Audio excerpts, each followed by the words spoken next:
এই যে ভাই, আপনার এই মাসের ভাড়াটা। অনেক ধন্যবাদ।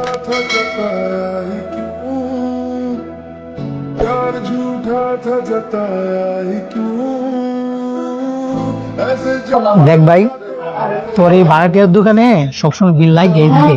কোটি কইছ সারাদিন হেড দোকানে বিল লাগিয়ে থাকে।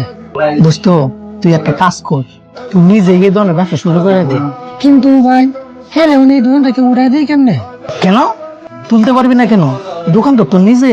তুই বললা দে আগামী মাসের মধ্যে দোকান খালি করে দিতে। ব্যবসা তো এমনি জন্য উঠছে, তুই নিজে ওইখানে ব্যবসা দিবি, তোর জীবন এমনি বদলে যাইব। একদম ঠিক কথা কইছিস। আর দোকানটা যেহেতু মেন রোডের সাথে, ব্যবসা একদম জমে উঠবো। আচ্ছা সমস্যা নাই, আমি চিন্তা করে দেখতেছি। এখন ওঠ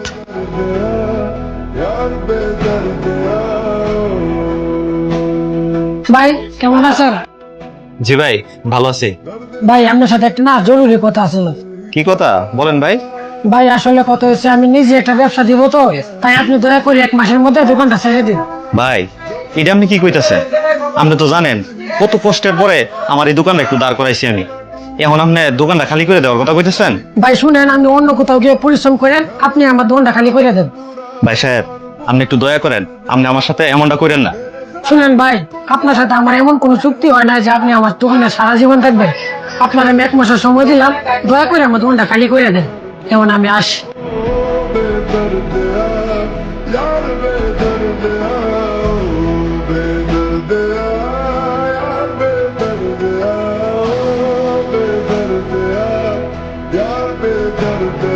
আসসালামু আলাইকুম ভাই, কেমন আছেন? ওয়ালাইকুম সালাম ভাই, এই তো আছি আলহামদুলিল্লাহ। আজকাল দিয়ে আপনার ব্যবসার মধ্যে মনোযোগ নাই, সবকিছু ঠিক আছে তো? আর বললেন না ভাই, কি আর কইতাম, এতদিনের কঠোর পরিশ্রম কইরা এই ব্যবসাটার কত কষ্ট করে না দাঁড় করাইলাম, আর এখন এই ঘরের মালিক আয় কইতাছে দোকানদারে খালি করে দেওয়ার লাগি। ভাই, কাজটা উনি মোটেও ঠিক করেন নাই। আপনার সাথে যা হয়েছে খুব খারাপ হয়েছে। ভাই আপনি সাহস হারায়েন না, বাজারের কোনায় একটা দোকান আছে, ওই কোনায় যায় বসেন গা, আপনার ভালো হইব। কিন্তু ভাই, ওইখানে কি এই দোকানের মতো সুন্দর পরিবেশ আর কাস্টমার পাওয়া যাইবো?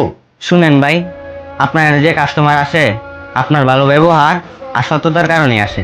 আপনি পরিশ্রম করুন, আর মানুষের রিজিক তো লেখাই আছে।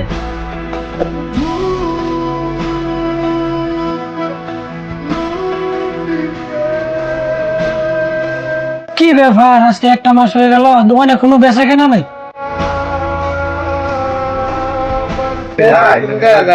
আসসালামু আলাইকুম।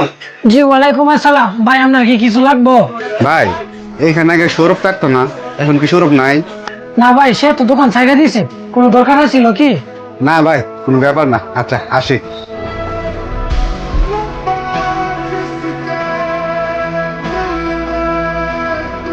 কি ব্যাপার, দোকানে তো একটাও কাস্টমার আইতেছে না। এর থেকে তো আগেই ভালো আছি, দোকানে 12টার সময় মতো পাইতাম। ই আল্লাহ, তোমার কাছে লাখ লাখ শুকরিয়া। আমার ব্যবসা তো এইখানেও আলহামদুলিল্লাহ অনেক ভালোই চলতেছে। কি ব্যাপার, আমার কি কোনো ভুল হয়েছে? ভাই, এটা আপনি কি কইতাছেন? আপনি তো জানেন কত কষ্টের পরে আমার এই দোকানটা একটু দাঁড় করাইছি আমি। এখন আপনি দোকানটা খালি করে দেওয়ার কথা কইতেছেন? ভাই সাহেব, আপনি একটু দয়া করেন, আপনি আমার সাথে এমনটা করেন না। এটাই তাহলে আসল ব্যাপার। আমার দ্বারা তো ব্যবসা হইতেছে না। আচ্ছা ভালো, আমি হেরেই কই, হ্যাঁ যেন এই দোকানে ফিরে আসে। আসসালামু আলাইকুম ভাই। ওয়ালাইকুম সালাম ভাই, বসেন, কি খাবেন বলেন? না ভাই, কিছু লাগবে না। আসলে কথাটা হইলো, আমার ওইখানে একদম ব্যবসা চলতেই আছে না, তাই আপনাকে কইতে পাইছি, আপনি যদি ওই জায়গায় আবার ফিরত যান। না ভাই, আল্লাহর রহমতে এখানে আমার ব্যবসা অনেক ভালোই চলতেছে। বলতে গেলে আপনার ওই মেইন রোডের থেকে বেশি ভালো চলতেন। কিন্তু আপনি ওই দোকানের কাস্টমারের ভিড় দিকা মনের মধ্যে লোভ আর হিংসা দিয়া আমার ওই দোকান থেকে তাড়ায় দিয়া নিজে বসার সিদ্ধান্ত নিছিলেন। আপনি কি জানেন না, ওই উপরওয়ালা মানুষের ভাগ্যে যে রিজিক লিখছেন, তা সে কোনায় বসুক আর মেইন রোডে বসুক, সে কিন্তু তা ঠিকই পায়। শোনেন ভাই, একটা কথা মনে রাখবে, কখনো মনের মধ্যে এই হিংসাটা রাখবেন না।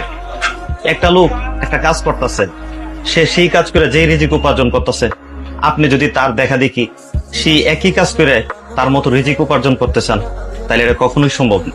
কি জানি ওই উপরওয়ালা হয়তো এটার মধ্যে আপনার জন্য রিজিক রাখছেন, হয়তোবা অন্য কোনো কাজে রাখছেন। লোভ খুব খারাপ জিনিস। অন্যের কাজ দেখে কখনো হিংসা করবেন না। আপনি যে কাজটা করছেন সেটার উপরেই কঠোর পরিশ্রম করুন।